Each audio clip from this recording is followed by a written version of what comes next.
أعوذ بالله من الشيطان الرجيم بسم الله الرحمن الرحيم ألف لام ميم الله لا إله إلا هو الحي القيوم صدق الله العظيم. ها نن به د سوره بقره درس نمبر 180 شروع کو. په دغه کې به نن انشاءالله سوره عمران ابتدا وکړو. سوره عمران په قرآن مجید کې په ترتیب د اعتبار سره چې دی دا 3 نمبر دی او د نزول په اعتبار سره دا 80 دی. سوره عمران سوره دغته آل عمران ویلی یای. عمران چې وا دا په بنی اسرائیلو کې په یو عیسی علیه السلام په دور کې دا یو ډېر نیک سړی تیر شوی و. د یو زوی و هارون، هغه په ځوانۍ کې مړ شو. نو مخکې وختو کې داسې یو قسم رواج و چې چا به یو خپل وړکي خپل زوی جومات د الله عبادت ته وقف کوله چې دا څه وکړي، جومات خدمت وکړي. نو دوی د هارون وقف کول هغه مړ شو. نو عمران رحمه الله او د ده ښځه حنه دوی ډېر خفه شول چې موږ یو زوی و هغه یې مړ شو. نو بیا عمران ښځې نظر وکړه چې یا الله که ماته دې زوی راکړه زه به هغه تا د جومات ته څه کوم وقف کوم. هغه الله پاک لور ورکړه، مریم نوم پکې دوله. بیا دغې مریم علیه السلام نه حضرت عیسی علیه السلام هم څه شو پیدا شو. نو په دغه صورت کې د عمران کیسه روانه ده. نو ځکه دا ټول صورت ته څه نوم ورکړه؟ آل عمران. پوه شوئ که نه؟ نو عمران د عیسی علیه السلام نیکه ارسي، مور طرفه.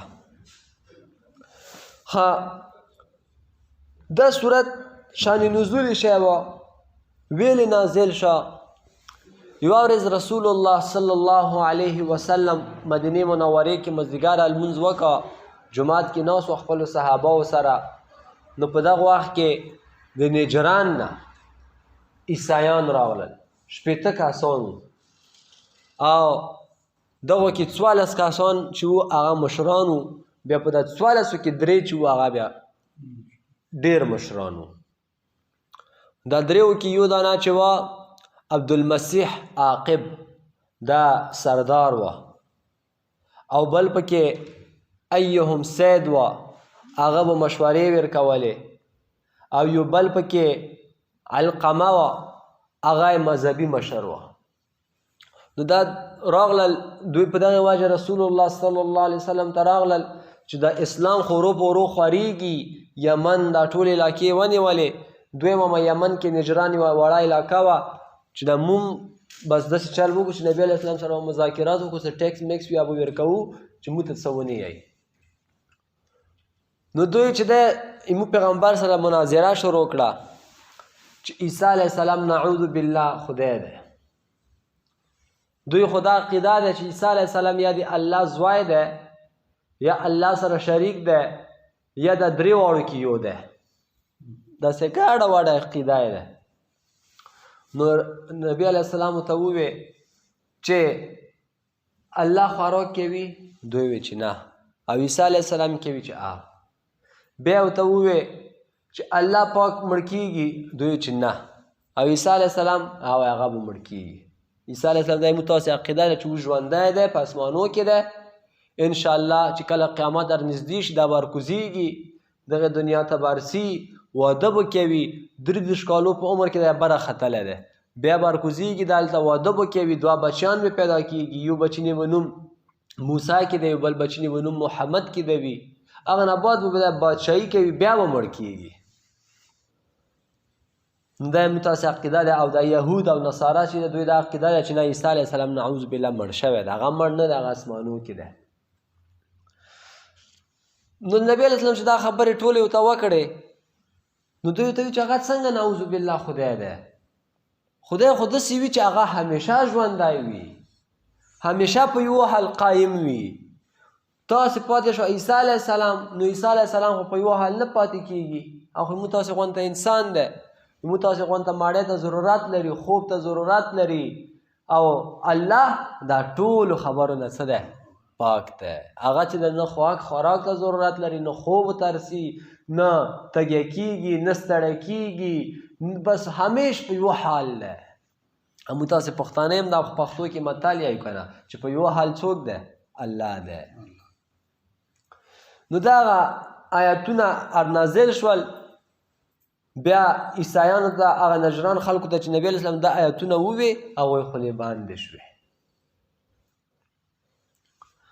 الف لام میم دغه معنا ما تاسو ته مخکې هم ویلي وو دغه باره کې چې دغه معنا مو ته نه دی معلومه دا د الله او د رسول الله صلی الله علیه وسلم په منځ کې راز دی دغه ته ویلی شي حروف مقطعات حروف مقطعات معنا یعنی ټوټې ټوټې دا به ځان ځان ته یایې او دا چې دي په انګلیش کې موږ تاسې ورته کانټرکشن فارم یایو مخفف لکه ډي جي انګلیش کې چې ډي جي څه مطلب ډیپټي کمیشنر همدارنګې اے سی څه مطلب اسسټنټ کمیشنر دا هغه مخففات دي که نه نو همدارنګې دا الف لام میم دا کې هم دریاب علم پروت دی موږ ته پته نشته دی دا به انشاءالله قیامت کې به تاسو ته پته لګېږي یو نیم سړی ډېر ووایي چې زه ډېر غټ عالم یم مفتی یم شیخ الحدیث یم خو چې دلته ورسېږي علم یې ودرېږي